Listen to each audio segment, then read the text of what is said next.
the lights seem so bright. This hell of a life future, it seems so right. They'll ask me how. What's going on? Mic check 1 2. It's your boy Maul Daniels. This is In Good Company. I like to title this the connection episode, right? So I just had a couple, conversations. I love having conversations with people, build on, express some things, see what, where we could go from what we're talking about, make sense of some stuff, So I want to call this the connection episode. I feel like there's we're going to clear the air or have a conversation. I'm going to have a conversation with y'all and see where we could go from the questions that arose from the conversation that I had, and some people DMing me, sending me questions, and they kind of want to know my take on it. So the first thing I got is, can you be committed to someone more than an X amount of years and not marry them? Right. So I don't know. I can't speak for a woman, right? Maybe we'll do a part 2 of this, but I feel like, in all honesty, if a man, if you're with him and y'all know that y'all in a relationship and it's no BS, it's no back and forth, is you even could live at 2 separate places, right? But y'all know that y'all are together. If you are with that person for a certain amount of time and you don't express what you want from that man, and he's not hinting at trying to make this stuff happen, I think you're gonna be like in that relationship at the same level till you find a new one, basically. No one, if somebody's comfortable with something, they're not gonna change it. And if they think you're comfortable with something, they're not gonna change it. It's gonna always be, how it is. It's not gonna change. They're gonna continue to be that way. I don't know really why. It's just that a dude to get comfortable and be like, oh, I'm good. Like I don't need to do nothing else. Everything else is pretty okay. So I'm gonna just let it ride like that. So you kind of gotta, when you get into a relationship, you kind of gotta, I don't want to say lay ground rules, because you don't want to run a person off or any of that stuff, but you want to make sure that you kind of, after a while, you're building, you're trying to figure out what you want and what they want, and y'all trying to grow that together, right? You can't be the only person trying to pursue something in that relationship that's that important, as in building and making a life. It won't work, right? Because they'll be too busy focused on other things and being distracted with other stuff. Is marriage a lifestyle commitment, or is it validation? Well, for some people, I feel like their whole life they grew up saying they want to be married to a person, they want a partner, they want to be around and involved in something with someone, right? So there's a sort of there's a weird thing with it. So there's validation to yourself, and there's also acceptance of validation from other people. The validation that I'm guessing is being asked is what the world see you as, the outside world. And if you want the world to see you as a married person because you think that's what they want from you, people don't give two shits about you, right? People gonna talk regardless. If they're talking about you not being married, or talking about you being married or being engaged or being single, they're gonna have a conversation if they want to have a conversation about you. It's not gonna change a ring or ceremony or proposal. None of that stuff is gonna change their view on you. It's not gonna change their view on you. It just won't, So don't look to make people happy that's not in your relationship, right? Because they'll never be happy. You'll always be chasing their approval, and they shouldn't be the person approving anything in your relationship. Not anyone other than the person you're in a relationship with. Is the security of someone strengthened by marriage or a long-lasting relationship?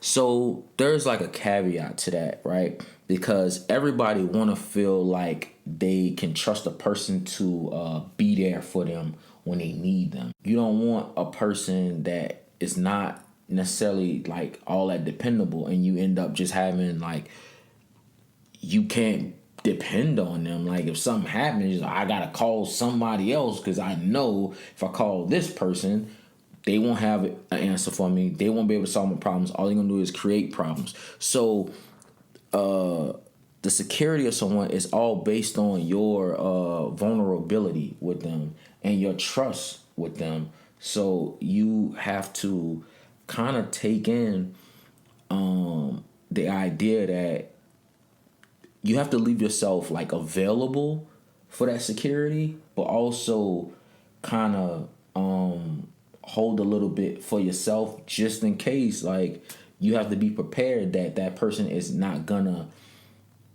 maybe even live up to what you think it is and be a part of how you think it should be.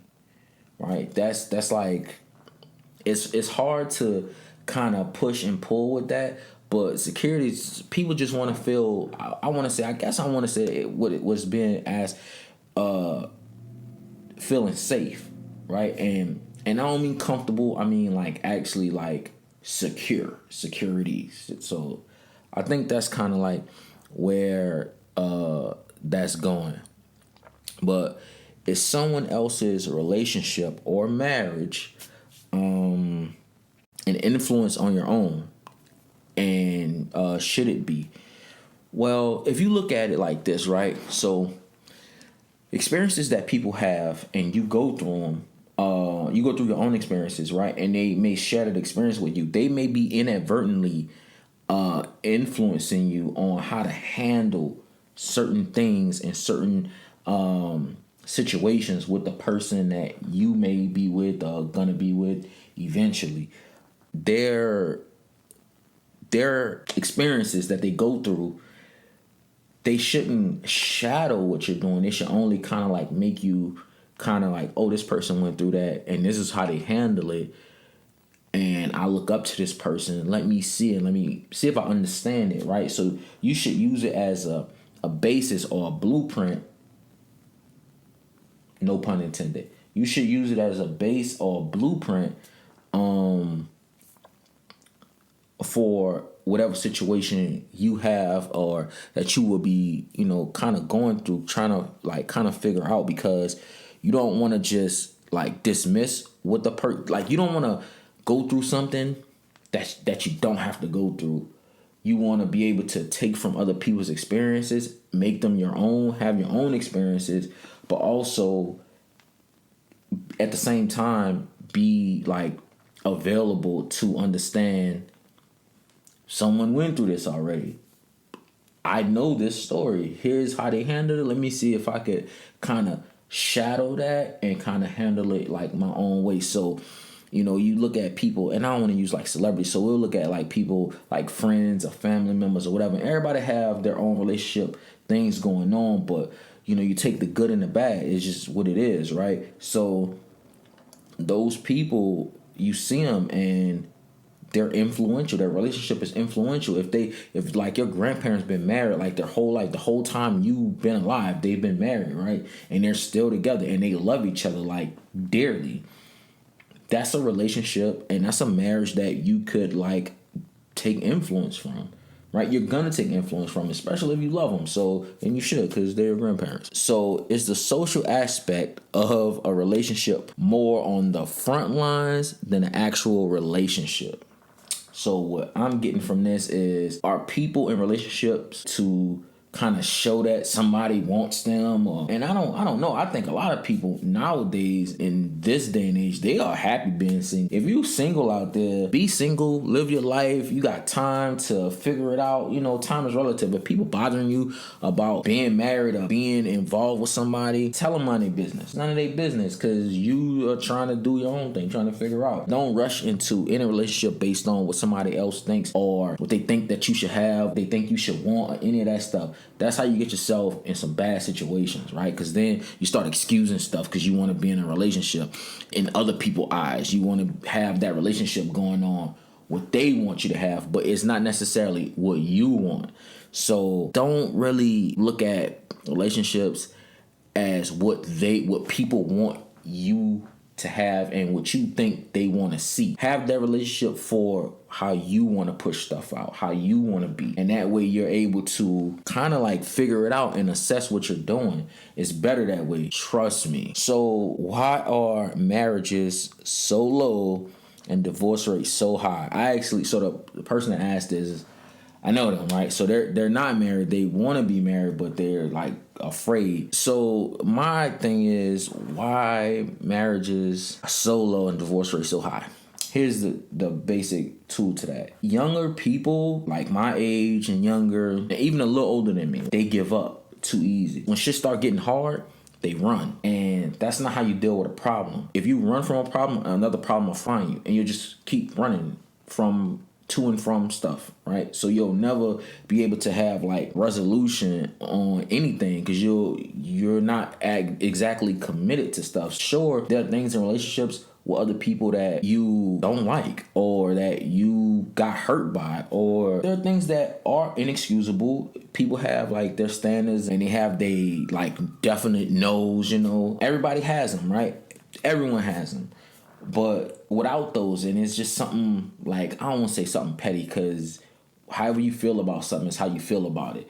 But you'll have something going on that a person, they see and they're like, oh, well, what's this? And you tell them, and it just falls out. Y'all just fall out behind it, right? And it never goes back how it's supposed to be. And it, whether it's like a trust issue or you can't depend on them issue, right? Security. It's a multitude of things. But the real thing is that you want to be upfront and open. Don't harbor feelings. Express those feelings. Because having an open forum, an open conversation with the person that you are with is probably the most important part of your relationship. Communication. You want to have that because you'll be living with a stranger. You'll be living with a friend that kind of doesn't know who you are, they don't know if they really love you or really like you, whatever the case is.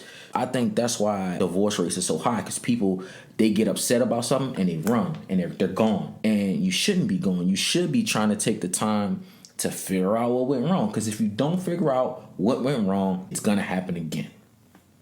Because the shit might be your fault and you don't know it. And you're too proud to figure it out. So you run and you say it's their fault. You bash them. You have hate and discontent and any of that stuff when you might have been the problem. Just something to grow on, something to think about. Should married people be friends with the opposite sex if they're single?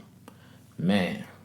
So there are like a million ways you could cut this one. So in certain instances, if the relationship is truly platonic, there shouldn't be like a real issue of being friends with somebody that's not married, but your significant other kind of has to be in that picture too. They don't have to be kumbaya with them. They don't have to be buddy with them and overly extending themselves. It has to be kind of like similar. Y'all can't have y'all own thing for sure without the person you're with. It's kind of like a disaster situation. You'll be looked at as being like extremely funny. That's definitely not how you want to look to them. You want to look like you're being super open, super upfront. There's nothing to hide, because if there is something to hide, it's going to come out. If there's nothing to hide and y'all friends, I don't see a problem with being friends with somebody of the opposite sex if they're single, right? Especially if your person is involved in y'all friendship. Not overly involved, just they know it's afoot. They know that it's there, right? You don't want to have it where they find out later about it.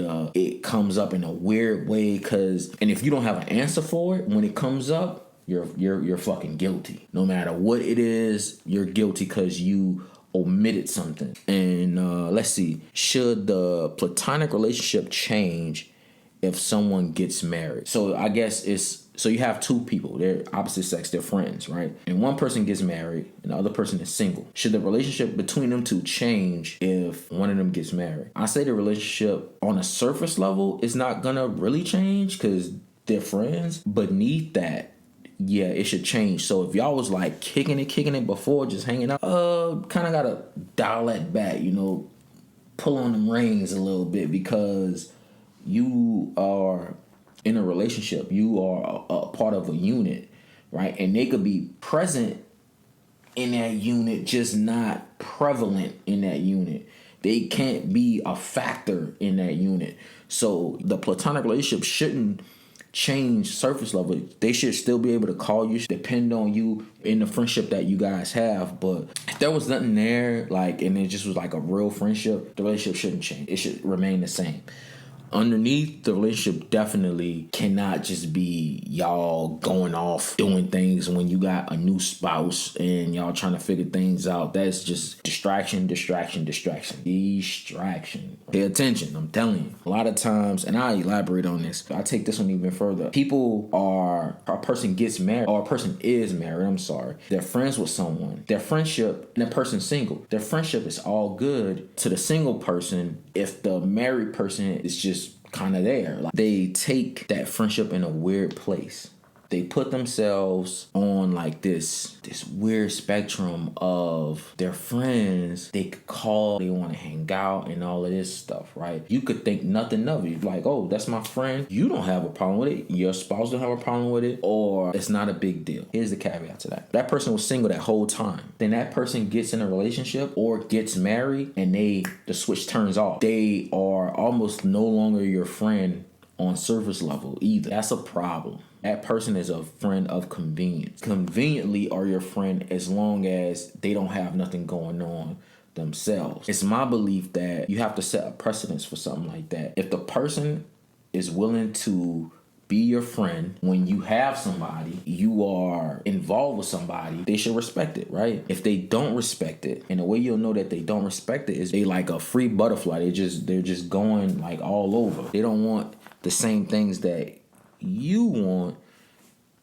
out of your relationship. It gets to a point where you're like, this person, maybe they weren't really my friend. Maybe they were just kind of doing their own thing. Now that they found somebody, that's what they want, and they didn't cut me off. So were y'all ever really friends? Sometimes you got to come to terms with, maybe y'all weren't. Maybe you were just a filler for whatever. Not saying a person wanted you, not saying any of that stuff. Just saying that you were filling in a spot or a seat that is replaceable to the point that they cut you off because maybe they feel something embarrassed, uncomfortable that they're friends with you now that they have somebody, i.e. they're just dating somebody, seeing somebody exclusively, or they're engaged in marriage. If they kind of fall back, it kind of sends the easy message. They're not a friend. They never were. That's usually how it goes down if a person wasn't a friend to you and it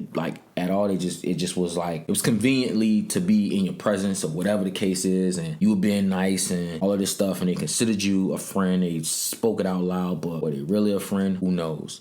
So I don't know. The way you deal with that is you gotta take it as it comes. Always kind of just be on the lookout for people looking to use your relationship to their advantage, because it happens.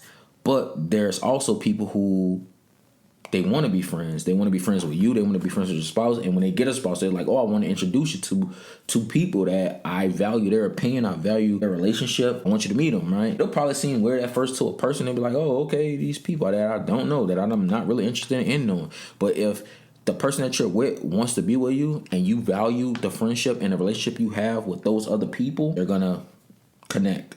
They're gonna want to connect. They're gonna make an effort to connect. But it's not a tailored thing. There's books about it. I was about to say there's no books, but there's books about it. I feel like, life teaches you can't use one thing for something else. You can't replace one thing with something else. It kind of just has to follow its own play, follow its own plan. So I don't know. So just play it by ear, basically. But if you're friends with someone or you are close with someone, that relationship should grow. It shouldn't like deplete. And if it does deplete, then maybe you could bring it to the table if it's worth the time and effort. If it's not, then fuck it, get new people around you. But yeah, I want to make sure y'all get where I'm coming from with that. This is the connection episode. Connect, right? Because two people, relationship, connect. Makes sense, right? I want to thank y'all for always listening and subscribing and everything. And spread the word, man. In Good Company podcast, Spotify, all the streaming platforms, right? So I'm gonna go ahead on and get out of here. I want y'all to take care of each other. This is the connection episode. Everything's gonna be better and better and better. Just give it time to grow in your relationships and everything that you're trying to do. We're gonna get out of here. This is In Good Company. I am your host, Maul Daniels. Peace and love, baby.